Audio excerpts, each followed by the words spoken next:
Nós estamos de volta e você vai acompanhar agora relatos de problemas que aconteceram com a aeronave da Voipes num dia anterior à queda do avião. Nesse vídeo aí, que foi gravado por uma pessoa que estava no voo, a gente vê que o sistema de ar-condicionado do voo não estava funcionando. Muitos passageiros estão tentando se abanar ali, se refrescar de alguma forma, porque o calor na aeronave estava muito grande. Você vê aí, ó, um dos passageiros chegou a tirar a camisa para tentar se refrescar de alguma forma. A gente vê em um outro momento do vídeo também, olha lá na frente, uns passageiros tentando ali regular a saída de ar para ver se refrescava a aeronave, mas o que a gente tem de informação é que o ar-condicionado de fato não funcionou. A gente vê que tem crianças também nessa aeronave e aparece um outro momento, a gente deve ter esse trecho, em que a comissária se aproxima ali dos passageiros para poder, olha só, que é quando os passageiros estavam reclamando de fato da falta de funcionamento do ar-condicionado e a comissária estava ali dando as explicações. Esse registro que você acompanhou é da mesma aeronave um dia antes do acidente, foi feito pela jornalista Daniela Arbex, que é escritora, autora de livros que contam histórias de tragédias marcantes aqui no Brasil, como o incêndio da Boate Kiss e também o desastre em Brumadinho, Minas Gerais. A Daniela topou falar com a gente para contar como foi essa experiência e também a sensação de descobrir que essa aeronave que estava com problemas um dia antes era a mesma que caiu ontem em Vinhedo, no interior do estado de São Paulo. Daniela, muito boa tarde para você. Quero te agradecer antes de tudo. Sei que você estava viajando, chegou há pouco, estava em deslocamento. Obrigada por ter nos atendido. Eu que agradeço pela oportunidade. Estava viajando, viajei a semana toda e agora que eu voltei para casa. Foi uma semana difícil. Eu imagino. Daniela, eu queria que você contasse para a gente viu as imagens ali que você fez no voo, mas eu queria que você explicasse quais eram as condições reais do voo. O ar-condicionado não funcionou em momento nenhum, como que foi? Então, não é a primeira vez que eu testemunho problemas com ar-condicionado nas aeronaves dessa companhia. Eu já tinha vivido um problema anterior, o que me fez, inclusive, pedir para contratante, eu sou palestrante também, dou palestra no Brasil inteiro e eu ia dar uma palestra no Paraná, inclusive, em junho, fui dar uma palestra. E em função de problemas no ar-condicionado dessa aeronave e de atrasos recorrentes, eu pedi à Unicesumar, que era contratante então na ocasião, que estava fazendo um grande congresso de direito, para que comprasse outro bilhete. Eles já tinham comprado dessa empresa. E eu pedi para que eles comprassem outro bilhete, eles assumiram prejuízo, inclusive, compraram outro bilhete. E eu iria voltar de Ribeirão Preto na quinta-feira por outra companhia. Mas como o voo foi cancelado, então foi emitido o bilhete pela Voipes. Quando eu cheguei na aeronave de Ribeirão Preto para Guarulhos, já percebi que, de novo, a aeronave apresentava o mesmo problema, sem ar-condicionado. A gente ficou em solo, muito calor, foi muito desgastante. Mas na conexão de Guarulhos para o aeroporto regional da Zona da Mata é que o problema aumentou, porque as pessoas começaram a passar mal. Eu não sei qual era a aeronave, se era uma outra, se houve troca de aeronaves, eu acredito que sim, porque pelos registros do Flight Radar, os voos operados por essa companhia naquela tarde, por esse prefixo que eu voei, fizeram outras rotas e tal, enfim. E aí as pessoas começaram a passar muito mal, inclusive com esse rapaz que tira a camisa no meio do voo, o passageiro que está atrás dele, de camisa preta, nessas imagens que vocês estão vendo, estava passando mal, estava muito vermelho, suando muito, e ele disse: eu não estou aguentando. Ainda ofereci para ele se ele precisava de um medicamento para dor de cabeça que eu tinha. Tinha uma passageira atrás de nós chorando muito, porque ela relatou para a gente que tinha uma fobia muito grande de voar e tal. Enfim, foi muito tenso, muito desgastante. E eu já tinha perguntado para os comissários o que estava acontecendo, e aí a aeromoça disse que esse avião em solo, o ar-condicionado ar-condicionado não funcionava, era aquela ventilação do teto natural, mas que assim que ele alcançasse uma altitude que isso aconteceria e não aconteceu. Então o voo durou 1h10, 1h10 muito tensa, em que as pessoas se abanavam o tempo todo, mexiam lá para tentar fazer respirar.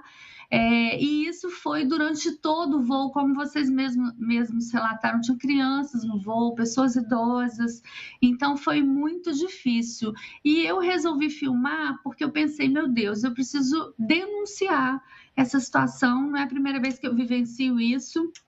E outras pessoas relataram no voo que já também tinham passado por isso. E ainda falaram, pois é, mas ninguém denuncia, então fica por isso mesmo. Quando a gente desceu da aeronave, inclusive eu falei, não, eu vou denunciar, eu vou postar esse vídeo. E foi isso que aconteceu. Daniela, agora qual que foi a sua sensação no momento em que você viu que se tratava do mesmo voo? Porque eu vi que você fez a postagem, fez todo o relato, mas num primeiro instante você não percebeu que se tratava da mesma aeronave, né? O que você sentiu no momento em que você viu que era o mesmo avião? Até agora a Voipaz não confirma que é a mesma aeronave, mas quando eu comecei a ler matérias publicadas em sites de notícia informando a rota desse voo que caiu em Vinhedo no dia 9 e qual teria sido a última aterrissagem dele na quinta-feira, eu me surpreendi porque indicava o avião o qual eu tinha acabado de aterrissar. Então, fiquei muito impactada, principalmente porque eu cheguei quinta-noite de uma viagem mais longa, né, de Ribeirão Preto, e desembarquei no aeroporto regional da Zona da Mata, peguei meu carro, vim para casa, muito cansada, meu filho estava sem me ver há vários dias, então fui dar atenção para o meu filho, mas no dia seguinte já tinha uma viagem para Belo Horizonte cedo, então eu viajei e não postei nada, né? E estava no meio da estrada, quando deu sinal, meu marido me falou, Dani, você viu o que aconteceu? Eu falei, o que aconteceu? O avião que você estava caiu hoje. Eu falei, não é possível. E a gente tinha conversado sobre essa questão do ar-condicionado, do vídeo que eu fiz e tal. Eu fiquei muito impactada, assim, naquele momento. Eu confesso que eu até chorei, pensando que realmente havia um risco real e em momento nenhum a gente está relacionando a questão do ar-condicionado com a queda, pelo amor de Deus, não é nada disso, mas chama atenção essa questão da manutenção, né? A gente fica se perguntando, será que tem manutenção adequada? Um avião cuja aeronave, o ar-condicionado não está funcionando e não foi só daquela vez, outras vezes, eu testemunhei pelo menos outras 2 vezes, né? Então, fiquei muito impactada e imediatamente pensei naquelas famílias que na véspera do Dia dos Pais não vão estar mais com seus entes queridos, estão vivendo esse drama. Eu, como uma construtora da memória coletiva do Brasil, sei bem o que significa essa ausência para essas famílias, o tamanho desse trauma, da busca por respostas. Então, imediatamente também me solidarizei com essas pessoas e com tudo que estava acontecendo, e não dá para não imaginar que podia ser qualquer um de nós ali. Isso passa pela cabeça, sim. Então, assim, eu voltar para casa hoje teve um gosto ainda mais especial. Eu imagino, Daniela, como você mesma disse, você está habituada a contar histórias de dor, histórias de famílias que viveram momentos de tragédia importantes. A gente falou aqui no início da entrevista, como o incêndio da Boate Kiss, também o desastre em Brumadinho. Você contou também as histórias das famílias, dos internos no Hospital Colônia de Barbacena. Você que conhece de perto a dor das famílias nesse momento, na sua visão, qual que é o momento mais doloroso, Daniela? É esse momento de receber a notícia, de tanta informação, ou é quando a vida vai tentando voltar ao normal com a ausência daquela pessoa ali? São 62 histórias, né? 62 famílias sofrendo isso. Eu acho que para cada pessoa é um momento diferente. Eu acho que o momento da notícia é um momento de muito trauma, as pessoas ficam um pouco anestesiadas, mas retomar a rotina é muito difícil. Então, eu convivi com famílias, por exemplo, da Boate Kiss, em que elas ficaram congeladas no tempo, congeladas naquele 27 de janeiro de 2013. Famílias que se desestruturaram, cujos pais não conseguiram voltar a trabalhar. E uma coisa que marca todas essas histórias, que eu percebo, é que a falta de justiça, ela dói tanto quanto a morte. Então, são famílias atravessadas pelo luto, atravessadas por tragédias, mas que não viram os autores dessas tragédias serem responsabilizados. Em todos os casos da história recente do Brasil, das grandes tragédias da história recente do Brasil. E de grandes tragédias eu estou falando sobre a Boate Kiss, Mariana, Brumadinho, Ninho do Urubu, enfim, esses acidentes aéreos aí. Então, essa falta de responsabilização atravessa muito essas pessoas. O que está acontecendo agora é só o início do processo. Por isso que eu queria que as pessoas se sentissem de alguma forma abraçadas, recebessem o nosso carinho e a nossa empatia, porque todo mundo consegue se colocar no lugar dessas pessoas nesse momento, né? A gente não consegue imaginar o tamanho da dor que elas carregam, mas a gente consegue em algum momento se colocar no lugar delas e pensar que podia ter sido qualquer parente nosso, qualquer um de nós.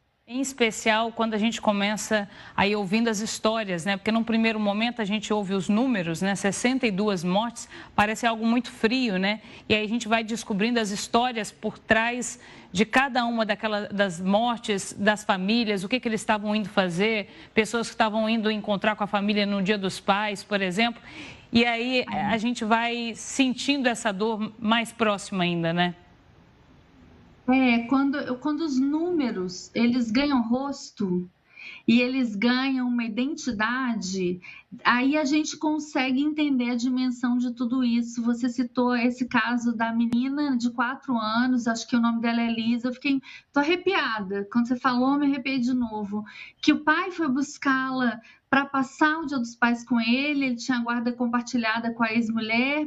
Pela informação que foi levantada até agora, a mãe dessa menina é uma colega jornalista e acontece tudo isso. Então, assim, é muito dramático quando a gente entende quem são essas pessoas. E no meu caso, que não quis ir para o Paraná nessa companhia, também eu acho que mexe muito comigo, porque eu ter pedido para mudar o voo com bilhete já comprado, ter causado um problema até financeiro para a empresa que me contratou, para a universidade que me contratou e tal, mas eu não queria, eu estava decidida a não voar mais por essa companhia.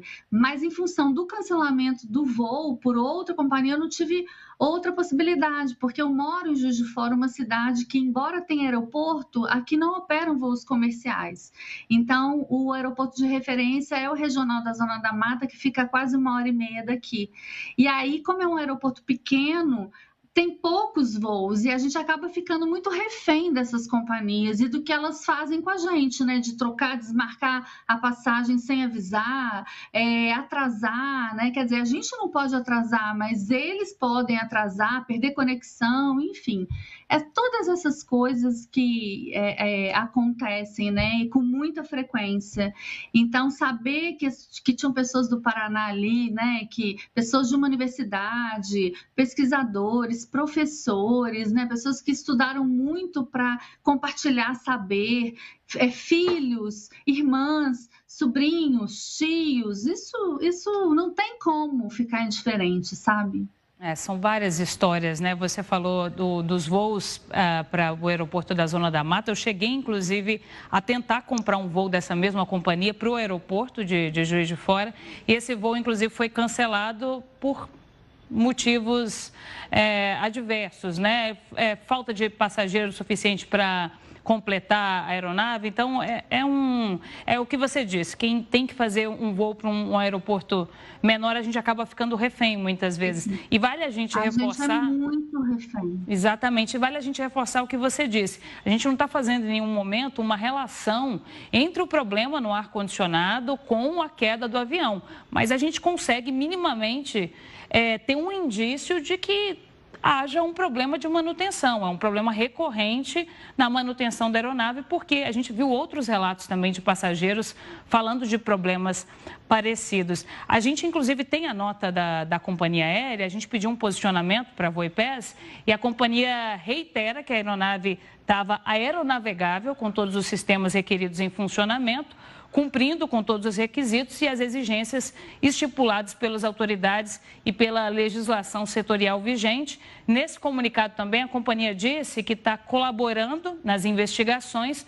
para que a conclusão seja breve e que esclareça aí a causa do acidente, que no momento o foco da empresa é proporcionar o acolhimento e o conforto às famílias das vítimas que estão passando por esse momento de dor e pesar. A gente, é claro, quer que tudo seja apurado o quanto antes, para que a gente não veja isso acontecendo novamente, né? Daniela Arbex, eu quero te agradecer muito por ter trazido seu relato tão importante, tão impactante para a gente. Obrigada mais uma vez. Eu que agradeço, um abraço para vocês.